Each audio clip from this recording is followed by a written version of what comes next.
الشيطان الرجيم بسم الله الرحمن الرحيم الذين يؤمنون بما أنزل إليك وما أنزل من قبلك وبالآخرة هم يوقنون أولئك على هدى من ربهم وأولئك هم المفلحون صدق الله العظيم. محترم دوستوں اور بزرگوں، سورہ بقرہ کی ابتدائی آیات کی تفسیر چل رہی ہے.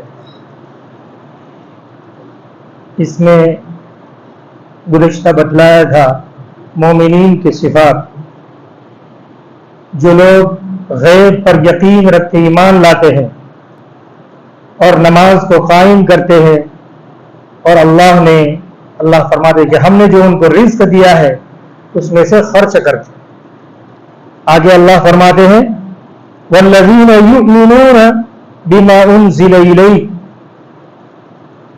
وہ متقی لوگ، ان کی صفات یہ ہے تو ایمان لاتے ہیں اس چیز پر جو آپ پر اتاری گئی، یعنی آپ صلی اللہ علیہ وسلم. اس کا مطلب یہ ہے کہ رسالت کو بھی مانتے ہیں، اللہ کو بھی مانتے ہیں، نبی کو بھی مانتے ہیں، اور دوسرا کیا کرتے ہیں وما انزل من قبلک، اور آپ سے پہلے جو کتاب اتاری گئی، جتنی بھی کتابیں ہیں، چاہے ہم ان کو جانتے ہو یا نہ جانتے ہو. اس لیے کہ بہت سے صحیفے ایسے ہیں ان کو ہم نہیں جانتے، تو ان کو بھی ماننا، یہ نہیں کہ ان کی تکذیب کرنا، ان کتابوں کو جھٹلانا، اس سے مومن نہیں ہو سکتا. اللہ کی طرف سے آئی ہوئی ہر کتاب اور ہر حکم کو ماننا، چاہے وہ ہماری شریعت کا ہو حکم یا اگلی شریعت کا حکم ہو، دونوں کو ماننا ضروری ہے. کوئی آدمی موسیٰ علیہ السلام کی تکذیب کر کے اور ان کو جھٹلا کر مومن نہیں ہو سکتا. اور یہی بات اگلی کتابوں میں بھی لکھی ہوئی ہے.